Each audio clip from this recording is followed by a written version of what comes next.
Morning students. बच्चों, हमने कविता के बहाने पढ़ ली है। अब कुंवर नारायण की जो दूसरी कविता है बात सीधी थी पर आज हम उसके बारे में बात करेंगे। यह कविता कोई दूसरा नहीं कविता संग्रह से संकलित है। जो आपकी पहली कविता थी कविता के बहाने, वो इन दिनों पुस्तक में से ली गई थी और ये कोई दूसरा नहीं पुस्तक में से ली गई है। इसमें कथ्य के द्वंद्व उकेरते हुए भाषा की सहजता की बात की गई है। हर बात के लिए कुछ खास शब्द नियत होते हैं, ठीक वैसे ही जैसे हर पेज के लिए एक निश्चित खांचा होता है। अब तक जिन शब्दों को हम एक दूसरे के पर्याय के रूप में जानते रहे हैं, उन सब के भी अपने अर्थ होते हैं। अच्छी बात या अच्छी कविता का बनना सही बात का सही शब्द से जुड़ना होता है, और जब ऐसा होता है तो किसी दबाव या अतिरिक्त मेहनत की ज़रूरत नहीं होती, वह सहूलियत के साथ हो जाता है। सही बात को सही शब्दों के माध्यम से कहने से ही रचना प्रभावशाली बनती है। कविता का सार। कवि का मानना है कि बात और भाषा स्वाभाविक रूप से जुड़े होते हैं, किंतु कभी कभी भाषा के मोह में सीधी बात भी टेढ़ी हो जाती है। मनुष्य अपनी भाषा को टेढ़ी तब बना देता है जब वह आडंबरपूर्ण तथा चमत्कारपूर्ण शब्दों के माध्यम से कथ्य को प्रस्तुत करने का प्रयास करता है। अंततः शब्दों के चक्कर में पड़कर वे कथ्य अपना अर्थ खो बैठते हैं। अतः अपनी बात सहज एवं व्यवहारिक भाषा में कहनी चाहिए, ताकि आम लोग कथ्य को भली भांति समझ सकें। बच्चों, ये हमारी जो कविता है बात सीधी थी पर, इसमें कवि ने उन लोगों के ऊपर इशारा किया, उनके ऊपर संकेत किया है। एक समय ऐसा आ गया था जब हिंदी साहित्य के अंदर लोग अपना पांडित्य दिखाने के लिए, यानी अपने ज्ञान का प्रदर्शन करने के लिए कठिन शब्दों का प्रयोग करना उन्होंने शुरू कर दिया था। चाहे वो कविताएं हो, उपन्यास हो या साहित्य की कोई भी विधा हो, वो लोग इतने कठिन शब्दों का प्रयोग करते थे कि जो पढ़ने वाला पाठक होता था उसको वो आसानी से वो चीज़ शब्द समझ नहीं आते थे और उसको शब्दकोश की सहायता लेनी पड़ती थी। बच्चों, ये एक मनुष्य का स्वभाव होता है कि जब हम पढ़ने बैठते हैं, जो किताबें हमारी रुचि की हों, जिन किताबों में भाषा सरल हो, जो हमें आसानी से समझ आती हो, वो हम जल्दी जल्दी पढ़ लेते हैं, उसको ख़त्म कर देते हैं। उसकी बजाय जिन जिन चीज़ों के अंदर हमें बहुत ज़्यादा मुश्किल आ जाए, हमें शब्द ही समझ में ना आए, तो हमें उससे बोरियत होने लगती है। हम उसको पढ़ना नहीं चाहते हैं और हम ये सोचते हैं, या फिर हम इसको टालते रहते हैं। हम सोचते हैं कि इसको हम कल या शाम को या परसों ऐसे पढ़ेंगे।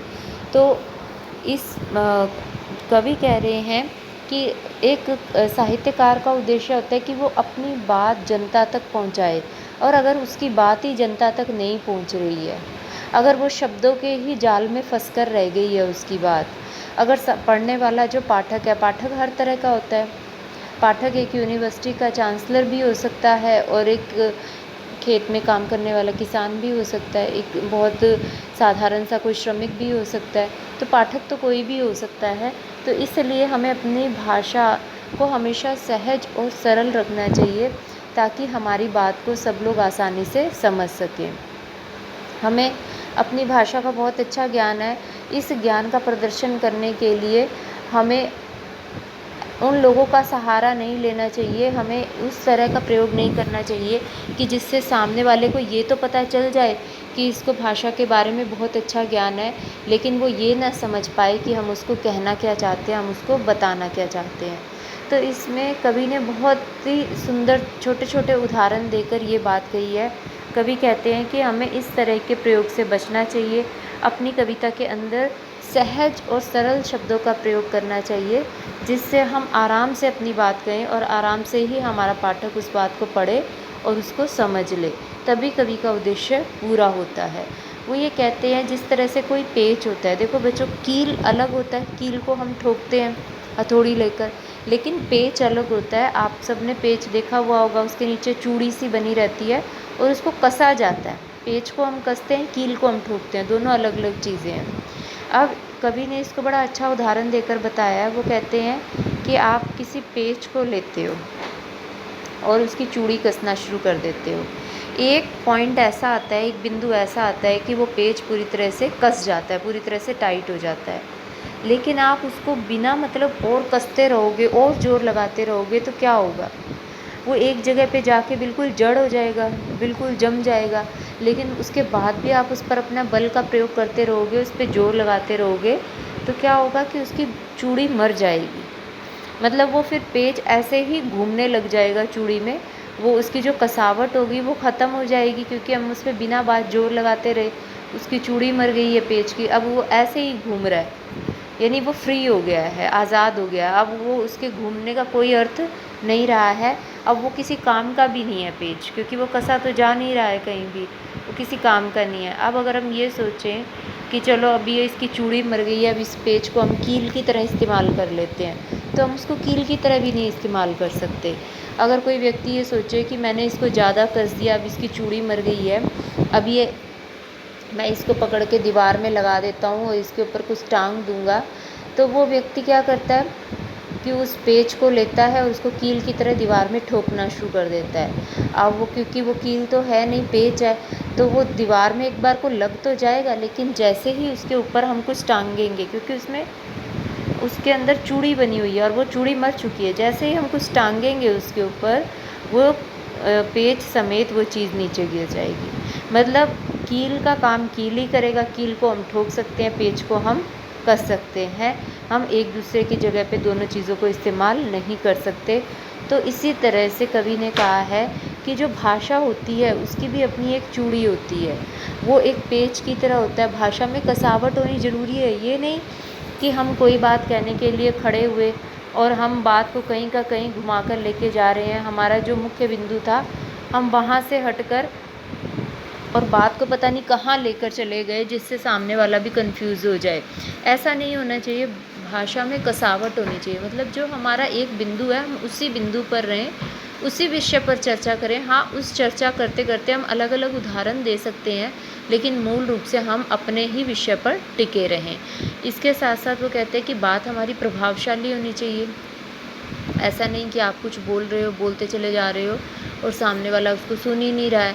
अगर आप किसी के सामने खड़े हो, उसको कोई बात कह रहे हो, तो आपकी बात में इतना प्रभाव होना चाहिए कि सामने वाला आपकी बात को ध्यान से सुने। और वो कब सुनेगा? जब आपकी बात के अंदर कुछ उद्देश्य होगा, कुछ आपकी बात के अंदर सामने वाले को कुछ अच्छा मिलेगा सुनने के लिए, तब वो सुनेगा। अन्यथा अगर आप बेकार की बातें करोगे जिससे सामने वाले को कोई फ़ायदा नहीं है, सामने वाले को अच्छा भी नहीं लगेगा, तो वो नहीं सुनेगा। इसी तरह से भाषा के अंदर एक उद्देश्य होना चाहिए, कसावट होनी चाहिए, भाषा प्रभावशाली होनी चाहिए। ये सारी चीज़ें भाषा के अंदर होनी चाहिए और सहज सरल छोटे छोटे शब्द वाक्यों का प्रयोग करके हमें अपनी बात को सामने वाले को कहना चाहिए, ताकि सामने वाला हमारी बात को आसानी से समझ जाए और जो हमारा उद्देश्य है उस बात को पहुंचाने का, हमारा उद्देश्य पूरा हो जाए। देखिए कविता। बात सीधी थी, पर एक बार भाषा के चक्कर में ज़रा टेढ़ी फंस गई। उसे पाने की कोशिश में भाषा की उलट पलट की, तोड़ा मरोड़ा, घुमाया फिराया कि बात या तो बने या फिर भाषा से बाहर आए। लेकिन इससे भाषा के साथ साथ बात और भी पेचीदा होती चली गई। अब कवि ने अपना ही उदाहरण दिया है। कवि कहते हैं कि एक बार मुझे लोगों तक अपनी एक सीधी सादी बात पहुंचानी थी, लेकिन मैंने उस बात को भाषा के चक्कर में फंसा दिया। यानी मैं भाषा का इतना टेढ़ा मेढ़ा प्रयोग करने लगा, यानी मैं ऐसे भारी भरकम शब्दों का प्रयोग उसमें करने लगा कि मेरी जो बात थी, बिल्कुल सीधी सी जो बात थी, वो भाषा में फंस कर रह गई। और मैं चाहता था कि मैं उस बात का उद्देश्य स्पष्ट करूं, इसलिए मैंने भाषा के साथ खूब प्रयोग किए। कभी शब्दों को उल्टा, एक शब्द को काटा दूसरे शब्द को लगाया, कभी उसको तोड़ा मरोड़ा, घुमाया फिराया, यानी शब्दों के साथ मैंने बहुत सारे प्रयोग किए।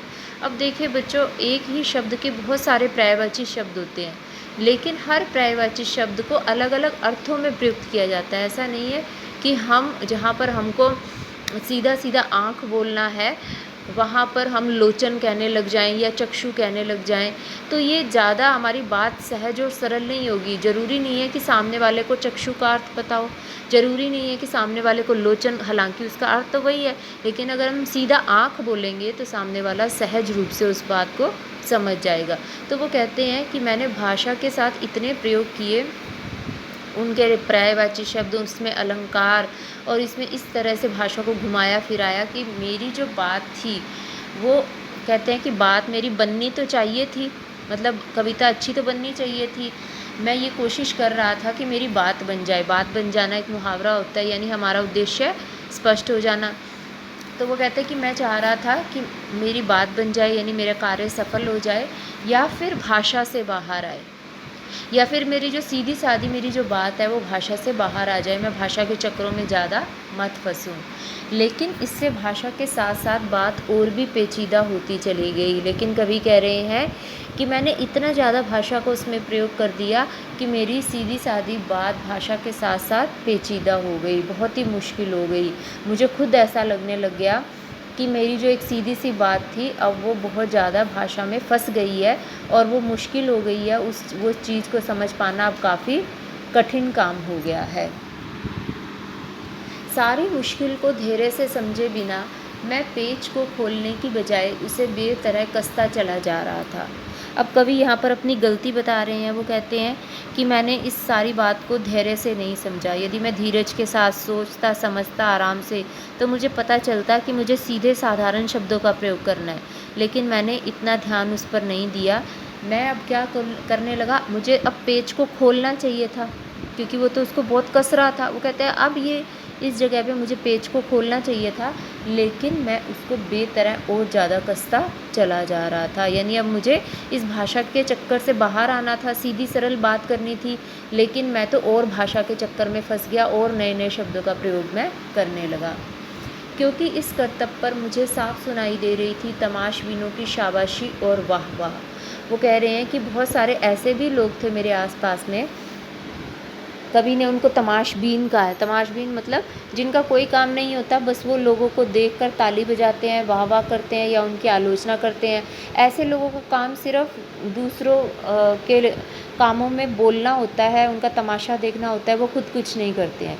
तो यहाँ पर कवि कह रहे हैं कि जब मैं इस तरह से भाषा के साथ प्रयोग कर रहा था, तो बहुत सारे ऐसे भी तमाशबीन थे जो मुझे वाह वाह करके मुझे और ज़्यादा उकसा रहे थे और मुझे कह रहे थे कि तुम बहुत अच्छा प्रयोग कर रहे हो, जबकि मैं बिल्कुल भी अच्छा प्रयोग नहीं कर रहा था। मुझे उनकी बातों में नहीं फंसना चाहिए था। आखिरकार वही हुआ जिसका मुझे डर था। जोर ज़बरदस्ती से बात की चूड़ी मर गई और वह भाषा में बेकार घूमने लगी। वो कहते हैं कि मैं इतना ज़्यादा उसको भाषा के पेच को कस रहा था, आखिरकार वही बात हो गई जिसका मुझे डर लग रहा था। और डर किस बात का लग रहा था कि मेरी बात की चूड़ी मर गई, यानी मेरी बात जो थी बिल्कुल ही प्रभावहीन हो गई, वो भाषा में बेकार घूमने लगी। अब तो मुझे अपनी कविता को देख के ऐसे लग रहा था जैसे मेरी कविता में बेकार में ही बस मैंने भाषा को इकट्ठा करके शब्दों का एक जाल सा बिछा दिया है और इन शब्दों के जाल में कुछ भी बात समझ नहीं आ रही है। वो कह रहे हैं हार कर मैंने उसे कील की तरह उसी जगह ठोक दिया, ऊपर से ठीक ठाक पर अंदर से न तो उसमें कसाव था। अब वो कह रहे हैं कि जब मैं इस तरह के प्रयोग कर रहा था तब मुझे ये बात तो समझ में आ गई कि मैंने सिर्फ शब्दों के जाल बिछा दिए हैं। इन शब्दों के जाल के अंदर कहीं भी मेरी बात स्पष्ट नहीं हो रही है, कहीं भी मेरा उद्देश्य मुझे दिखाई नहीं दे रहा है। तो कहते कि अब तक मैं भी भाषा का इतना प्रयोग कर कर के थक चुका था, अब मैंने उसको कील की तरह वही ठोक दिया। यानी जैसी भी अब मेरी कविता बन गई थी, मैंने उसको ऐसे ही बने रहने दिया। अब मैंने उसके साथ छेड़छाड़ करना बंद कर दिया। ऊपर से तो मेरी कविता दिखने में ठीक ठाक ही लग रही थी, पता चल रहा था कि कविता लिखी हुई है, लेकिन अंदर से उसके अंदर कोई भी कसावट नहीं थी। यानी ये बिल्कुल ऐसी ही स्थिति है जैसे किसी पेज को हम बिना बात कसते रहते हैं, एक बिंदु पर आकर उसकी चूड़ी ख़त्म हो जाती है। ऊपर से दिखने में तो वो पेच ही दिखाई देता है, लेकिन जब हम उसको लगाते हैं, जब हम उसको कसते हैं, तो हमें पता चलता है कि इसकी कसावट ख़त्म हो गई है और ये पेच बेकार है, इसको गिरा देना चाहिए। तो वो कह रहे हैं मेरी कविता भी ऐसी ही थी, ऊपर से देखने में ठीक थी पर अंदर से उसमें कोई भी कसावट नहीं थी। बात ने जो एक शरारती बच्चे की तरह मुझसे खेल रही थी, मुझे पसीना पोंछते देखकर पूछा, क्या तुमने भाषा को सहूलियत से बरतना कभी नहीं सीखा? और वो बात जो एक शरारती बच्चे की तरह है, वो यहाँ पर बात को एक शरारती बच्चे का रूप दिया है, यानी यहाँ पर मानवीकरण अलंकार है। वो कह रहे हैं कि वो मेरे मन की जो बात थी, मैं जो बात कहना चाहता था, वो एक शरारती बच्चे का रूप लेकर मेरे सामने आई और उसने मुझसे आके एक बहुत ही आसान सा सवाल किया। उसने मुझसे पूछा कि क्या तुमको भाषा का सहूलियत से प्रयोग करना नहीं आता? क्या तुमको सीधी और आसान शब्दों में मुझे समझाना लोगों को नहीं आता? क्या तुम सहज सरल शब्दों में अपनी बात को नहीं कह सकते? यहाँ पर प्रश्न अलंकार होगा। तो बच्चों यहाँ पर फिर अंत में आते आते कवि ने यही बात कहने का प्रयास किया है कि हमें जब भी किसी को अपनी बात कहनी हो तो हमें सीधे सरल शब्दों में अपनी बात कहनी चाहिए, ताकि सामने वाले को हमारी बात समझ में आ जाए और हमारा उद्देश्य पूरा हो जाए। तो बच्चों आज के लिए इतना ही। इसकी क्वेश्चन आंसर हम मंडे को करेंगे।